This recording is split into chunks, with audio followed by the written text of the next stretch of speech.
आपा, आपा जान, बाबा आपको खाने पे बुला रहे। वो बहुत गुस्से में, जल्दी चलें वरना कोई मसला न खड़ा हो जाए। वो सुबह ऐसे स्कूल चले गई जैसे कुछ हुआ ही नहीं। उसने सिर्फ इतना ही बताया कि वो जंगल में गुम हो गई थी। पिछले रात उसके वालिद ने भी उसको बहुत कुरेदने की कोशिश की ताकि कुछ हकीकत पता चले कि क्या हुआ। मुझे पता चला कि कुछ लोगों ने उसे फराज की गाड़ी में से भी उतरते हुए देखा है, लेकिन मैं मजीद उसको मुश्किल में नहीं डालना चाहती हूँ, नहीं तो उसकी माँ उसको कत्ल कर देगी। जहाँ तक मैं जानता हूँ फराज अपने हाथ से कोई मौका जाने नहीं देता, और सीमा भी कोई बच्ची नहीं है।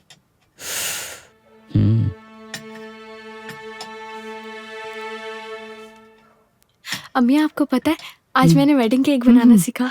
अंकल कमाल ने केक बनाया था अम्मी, और मैंने और जफर ने उसे डेकोरेट किया। बहुत अच्छा मेरी जान।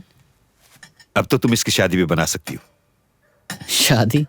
नैरिन शादी नहीं करने वाली, क्योंकि अभी तो इसको हाई स्कूल ख़त्म करके कॉलेज जाना है। क्या कुछ गलत कहा मैंने नैरिन, बताओ? हाँ, अरे वो कौन सी जगह होती है जहाँ लोग कॉलेज ख़त्म करके जाते हैं? मुझे हैरत है कि तुमने बाबा को किस तरह राज़ी किया कॉलेज जाने के लिए। क्या किसी से फ़ोन कराया था? मिस्टर डैमरिल के फ़ोन के अलावा तो ऐसा पॉसिबल नहीं हो सकता। बारे में आपको खबर देते हैं। बेसिकतास के स्टार प्लेयर अहमद जॉनसन के टीम को छोड़कर एक भारी मुआवजे के किसी और टीम में जाने की बात हो रही है। सुनने में आया है कि लेंस आरसी से बहुत भारी मुआवजा लिया है और अब वो ब्लैक ईगल्स नोमा में शामिल होंगे और अपने खेल के जौहर दिखाएंगे। अब देखना यह है कि जीत की इस दौड़ में कौन आगे निकलता है, बेसिकतास या ब्लैक ईगल्स नोमा। ये तो आने वाला वक्त ही बताएगा। मजीद खबरों के लिए देखते रहिए। भाई मेरे ख्याल से बहुत जल्द तुम भी यही करने वाले हो क्या?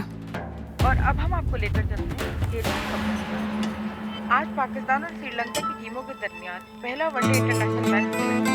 पाकिस्तान की कप्तानी के फराइज जनाब इमरान खान ने अंजाम दिया, जबकि हसन पाशा अनफिट होने के बाद खेल में शमूलियत इख्तियार नहीं कर सके।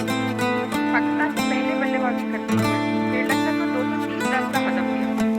श्रीलंका की टीम बड़े जोश खरोश से मैदान में उतरी, मगर वसीम अकरम और खिलाड़ियों को गेंदों का भाई। मुकाबला ना करके और 10 रन पर टीम आउट होकर वापस लौटी। श्रीलंका के कप्तान राणा चंद्रन अपने शिकस्त का जिम्मेदार वसीम अकरम और मकान को धुआंधार गेंदों से बनाना। ये भी तो मुझे बहुत तंग करता है। और अब मौसम का हाल। आज मुल्क भर में मतला साफ रहा, जबकि जुज़वी अबर देखा गया। आज शहर भर के दर्जा हरारत ये हैं: कराची 35 डिग्री सेंटीग्रेड, क्या तुम टीवी की आवाज़ थोड़ी कम कर दोगी? मेरे एग्जाम से मुझे पढ़ना है। कोयटा मुझे इस साल बहुत मेहनत करनी है। 8 डिग्री सेंटीग्रेड और मरी में 11 डिग्री सेंटीग्रेड रिकॉर्ड किया गया।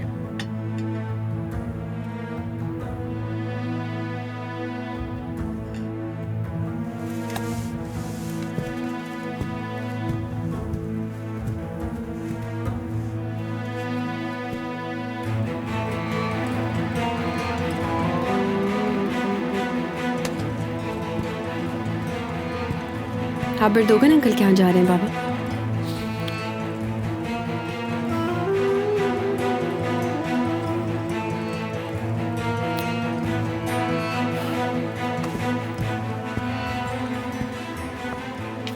सबने बिल्कुल अलग कर दिया मुझे।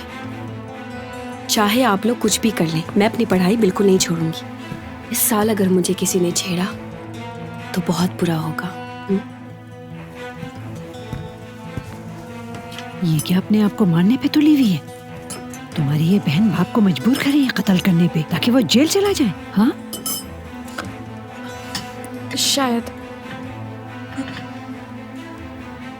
किसकी हिम्मत हुई? कौन है? बताओ मुझे ये आवाज। तुम्हारी नजरों को धोखा देकर आखिर किसकी इतनी हिम्मत हो गई कि हवेली में दाखिल हो गया? मगर हवेली में तो कोई दाखिल नहीं हुआ हिकमत साहब। मुझे इस बात का पूरा यकीन है कि ये हम में से ही किसी का काम है। जब मान रहे हो कि तुम लोगों में से कोई है तो इंतजार किस बात का?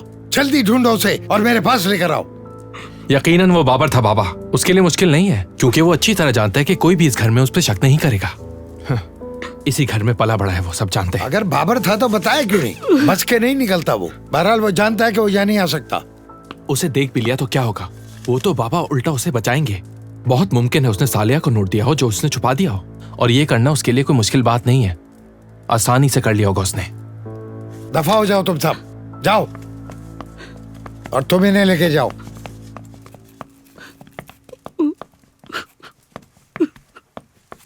जो भी कोई है उसे तुमसे प्रॉब्लम है। ये देखो, इसमें साफ लिखा है कि तुम यहाँ से चले जाओ, वरना तुम्हारी माँ की लाश मिलेगी तुम्हें। बहरहाल तुम जा रहे हो यहाँ से, ये मेरा आखिरी फैसला है। मैं उसकी धमकी की वजह से यहाँ से नहीं जाऊंगा बाबा, मैं उसे ढूंढ के रहूंगा। धमका नहीं मिलेगा कोई तुम्हें, ये तुम्हारा मसला नहीं है। तुम्हें अपनी मंजिल तक पहुंचना है बस। मैं उसको देख लूंगा, सुबह होने तक यहाँ ना देखूं तुम्हें।